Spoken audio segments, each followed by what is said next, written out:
Practice Test 4. You will hear a number of different recordings and you'll have to answer questions on what you will hear. There will be time for you to read the instructions and questions, and you will have a chance to check your work. All the recordings will be played once only. The test is in 4 sections. Write all of your answers on the test pages. At the end of the test, you will be given 10 minutes to transfer your answers to an answer sheet. Now turn to Section 1 on page 123.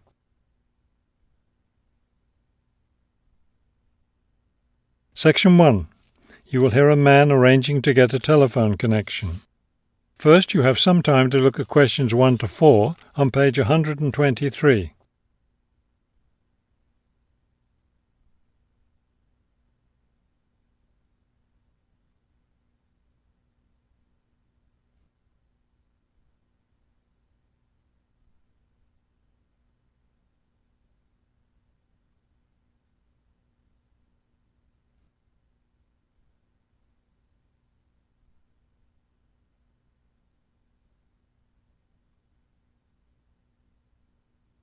You will see that there is an example that has been done for you.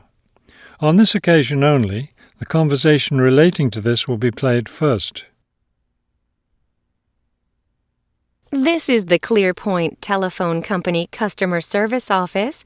My name is Ms. Jones. How may I help you? Yes, I'm moving and I'd like to arrange to have a phone line installed. The woman answers the phone. This is the ClearPoint Telephone Company Customer Service Office. So the words telephone company have been written at the top of the form. Now we shall begin. You should answer the questions as you listen, because you will not hear the recording a second time.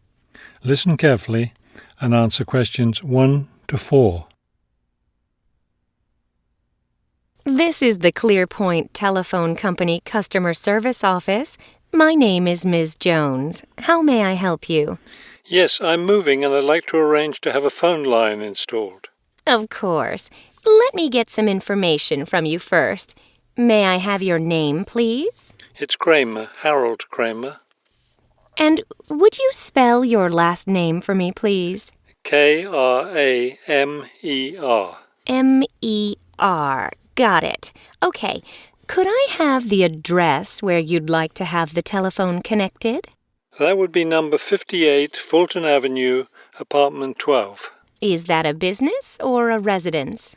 A residence. It's my new home address. Then the type of phone service you want is residential, not business? Yes, it's for my home. All right, fine. Now, let me get your employment information. Who is your current employer? I work at the Wrightsville Medical Group. Then your occupation is doctor? No, I work for the doctors. I'm the office manager. Before you hear the rest of the conversation, you have some time to look at questions 5 to 10 on page 123.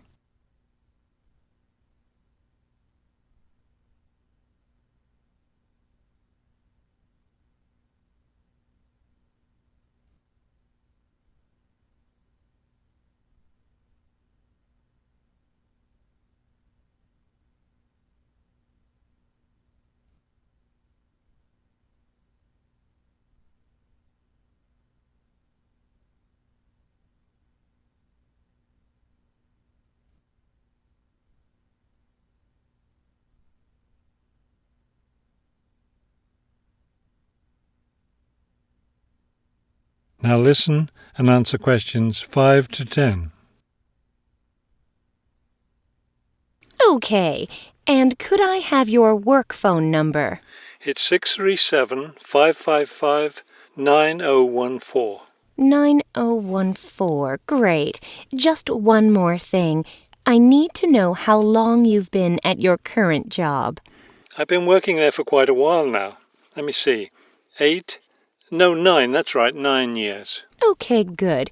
You've been there long enough, so I don't need to ask about any other work history. Now, in addition to our basic phone service, we have several special services available. Could you explain them to me? Most customers opt for unlimited long-distance service. It really saves you money if you make a lot of long-distance calls. That sounds like a good idea. Then I'll put you down for long-distance service. Another popular service is voicemail. Voicemail takes all your messages electronically, and all it takes is one simple phone call to retrieve them. Voicemail. No, I don't think so. I have an answering machine to take my messages. It's old, but it still works fine. We also provide internet service if you're interested in that. I am. Please put me down for internet as well as phone service. Right. Okay, I think we're almost finished. I just need to schedule a time for the technician to go to your apartment and do the installation. Let me see. What about next Tuesday? Would that work for you? No, not Tuesday. I'll be at a conference all day. Wednesday would work, though. I'm afraid I won't have any technicians in your area on Wednesday. I could send someone on Friday. That would be fine. What time of day works best for you, morning or afternoon? Morning would be best. All right then, it's on the schedule. Do you have any questions? No, I don't think so. Thank you for calling ClearPoint. That is the end of section 1. You now have half a minute to check your answers.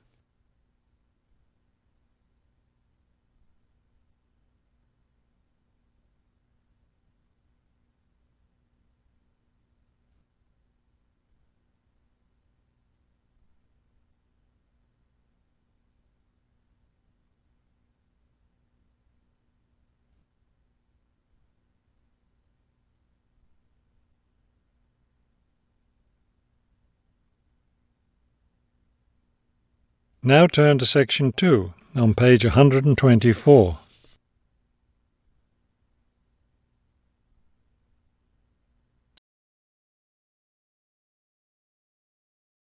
Section 2. You will hear a radio interview about an upcoming fair. First, you have some time to look at questions 11 to 14 on page 124.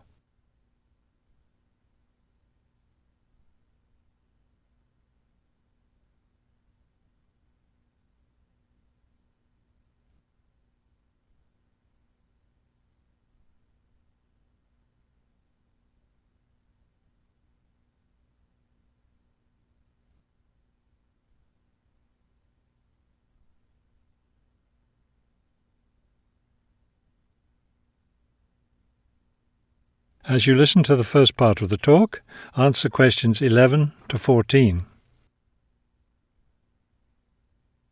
Good afternoon and welcome to City Hour, the radio show that brings you all the latest information about events in and around our city. Today we have with us Cynthia Smith, who is heading up this year's City Fair. Cynthia, would you start by giving us some of the basic information about the fair? Where will it take place this year? I'm glad you asked that question because I know most people will be expecting the fair to be at the fairgrounds as usual, but we've had to change the location this year due to some construction work. You know, they're building the new high school in that neighbourhood and they've been using the fairgrounds as a place to store construction materials. So we've moved the fair to City Park, which I think is a wonderful location. Yes, that will be a great place for the fair. I understand that the fair begins on Friday morning with a special opening event. Actually, it won't begin until that evening, but you're right about the special event. Traditionally, we've begun with a parade, but this year our opening event will be a special dance performance. And the most exciting part is that the mayor will be one of the dancers. The mayor is a woman of many talents. Cynthia, could you tell our listeners about the price of admission? What will it cost to attend the fair? We're trying to keep the price down as much as possible. A 3-day pass is just $25, or you can buy a Saturday or Sunday only pass for $15. The opening event on Friday, the dance performance, doesn't cost anything to attend, and we're hoping a lot of people will come to watch that. Before you hear the rest of the talk, you have some time to look at questions 15 to 20 on page 124.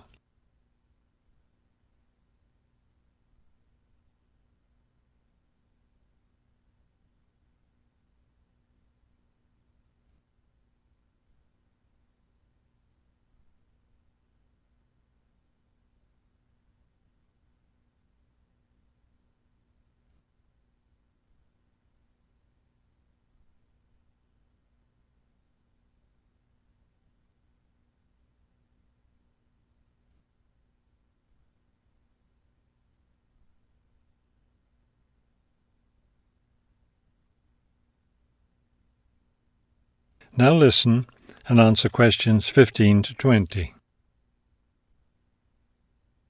Could you tell us about some of the events planned for Saturday and Sunday, the main days of the fair? We have a lot of exciting things planned. There are a number of events especially for children, including a clown show on Saturday afternoon. On Saturday evening, we've got an event that can be enjoyed by the whole family, a concert by the lake. I'm sure that will be a popular event. Is there anything special planned for Sunday? Yes, a really fun event, and we hope a lot of people will participate. There'll be a singing contest in the afternoon. It's open to everyone at no charge. It doesn't matter whether you're an experienced singer or not. If you've always dreamed of singing on stage, this is your chance. That sounds like a lot of fun. I think it will be. I'd also like your listeners to know that besides the special events I've mentioned, there will be things taking place all weekend. For example, at the food court, international food will be served. You'll be able to sample dishes from all around the world. There will also be special games for children at different locations around the fair. Will there be things people can buy, souvenirs, anything like that? We have a large area set aside where there will be crafts for sale. This will be an opportunity to buy many lovely handmade things and to get to know some of our local artists and craftspeople as well. It sounds like there will be a lot of fun for everyone at this year's fair. Thank you for sharing the information with us, Cynthia. Thank you for inviting me. That is the end of section 2. You now have half a minute to check your answers.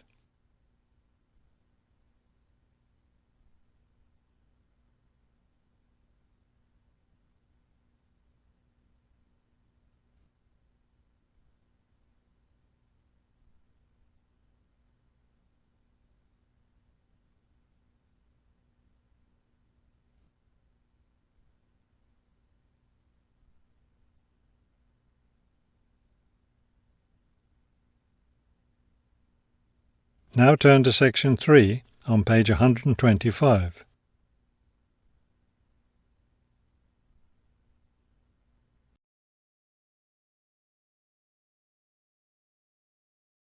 Section 3. You will hear a conversation between a prospective student and a university advisor about applying to enter the university.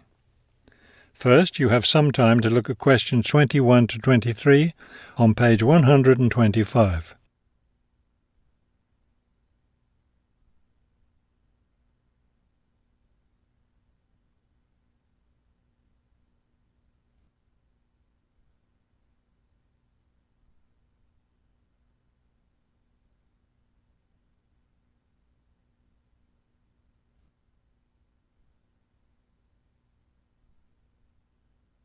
As you listen to the first part of the conversation, answer questions 21 to 23. I'm interested in entering your business administration program, and I'd like some information on how to apply. I'm a little concerned because I've been out of school for a number of years. That could actually work to your advantage. It's possible to get academic credit for work experience if that experience is related to courses in our program. I've been working in business for several years. How would I get academic credit for that? First, you'll need to read the university catalogue to see if any of the course descriptions match your specific job experience. For example, if you've worked in accounting, you may be able to get credit for an accounting course. So then what would I do? You would write a summary of your work experience, relating it to specific courses we offer. Submit that to the admissions office with a letter from your work supervisor confirming your experience. Before you hear the rest of the conversation, you have some time to look at questions 24 to 30 on page 125.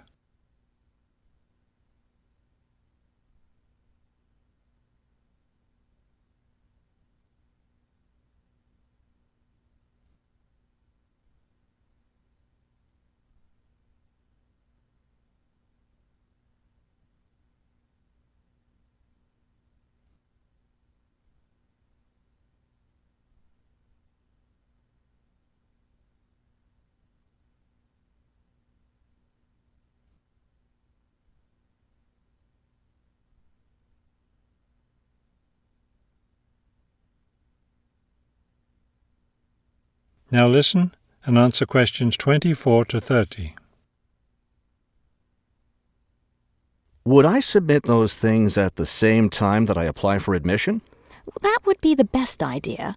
Have you seen a copy of our university catalogue? Not the most recent one. I have a copy from last year. You'll need to look at the latest one. Unfortunately, I've run out of copies, but you can get one from the library for now, and I'll send you your own copy as soon as I have more available. Thank you. How does the admissions process work? Well, first you'll need to get an application for admission. Those are available in the admissions office. The application form contains all the instructions you'll need. That sounds simple enough. Of course, you'll need to make sure you meet all the admissions requirements. How can I know what those are? We have copies of the requirements lists for all university programs here in the Counselling Centre. I'll give you one before you leave today. Will I need to get recommendations from my employer or former teachers? Oh, yes, you will. The recommendation forms are available in the admissions office. Now, I don't know if you'll also be applying for a part-time job through the university work-study program. I'm considering that. How can I find out what kinds of jobs are offered? You can access the job listings from the computers in the library. Are you planning to study full-time or part-time? I want to be a full-time student. Good. Then you'll qualify for the work-study program. Part-time students aren't eligible. As a full-time student, would I be eligible for a free bus pass? No, unfortunately, we don't have those available for any of our students. However, you can apply for financial assistance to help pay for your books or for your tuition. I'd like to look into that. Do I apply for that at the admissions office? No, that's through us. You'll need to make an appointment with a counsellor. That is the end of section 3. You now have half a minute to check your answers.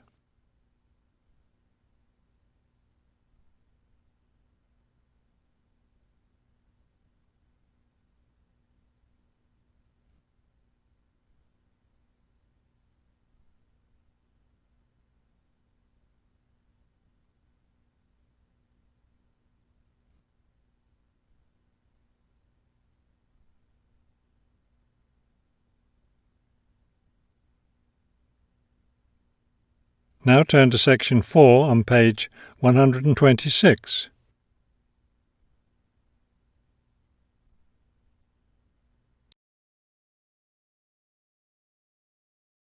Section 4. You will hear a lecture about the black bear. First, you have some time to look at questions 31 to 35 on page 126.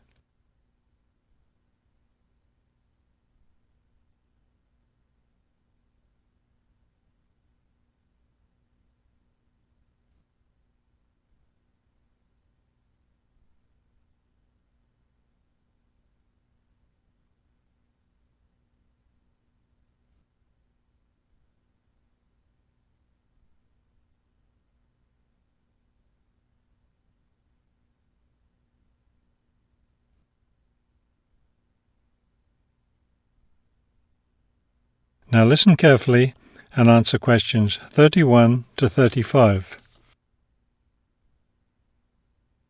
The black bear, or Ursus americanus, has a wide range inhabiting forested areas of North America, including Canada, the United States, and parts of northern Mexico. Black bears are omnivores, getting their nutrition from a wide variety of plants and animals. The particular foods any one bear eats depends on what's available in the area where that bear lives, as well as on the season of the year. Generally speaking, plant foods make up 90% of the bear's diet. The rest of its meals consist of animal foods, such as insects and fish. Bears have a relatively long gestation period.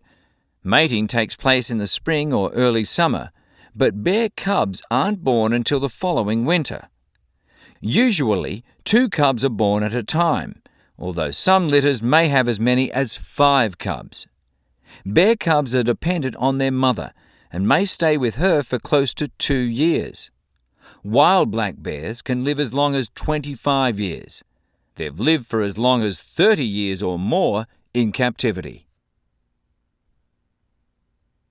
Before you hear the rest of the talk, you have some time to look at questions 36 to 40 on page 126.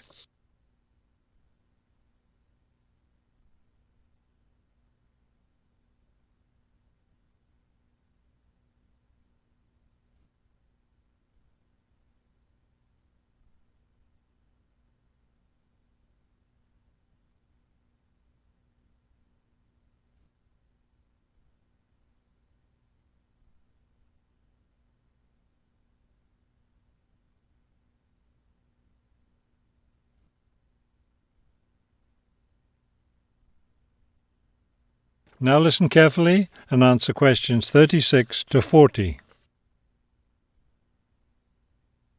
Much of the black bear's range coincides with the range of its close cousin, the grizzly bear. Although these bears are somewhat similar in appearance and habits, it isn't difficult to tell the difference between them. Colour isn't necessarily a distinguishing characteristic, as both species of bears occur in a range of colours from almost blonde to dark brown or black. Many black bears, however, have a patch of fur on their chests that's lighter in colour than the rest of their fur. Grizzly bears don't have this patch. Size isn't always a distinguishing feature either, although grizzly bears are usually heavier with an average weight of 225 kilos. Black bears average 140 kilos in weight. Grizzly bears spend time digging in the ground for roots and tubers that make up part of their diet. The large muscles they need for this give them a distinct shoulder hump.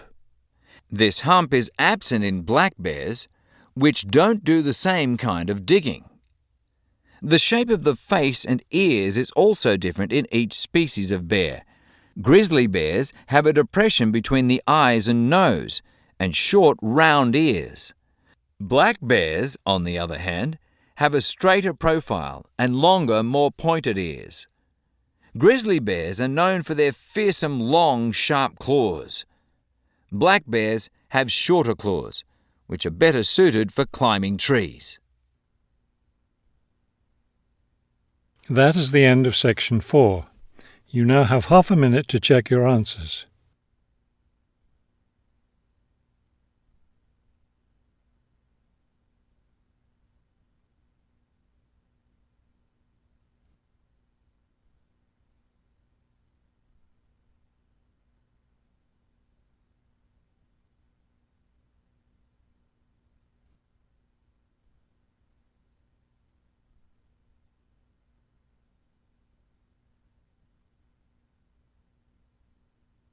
You will now have 10 minutes to transfer your answers to the listening answer sheet.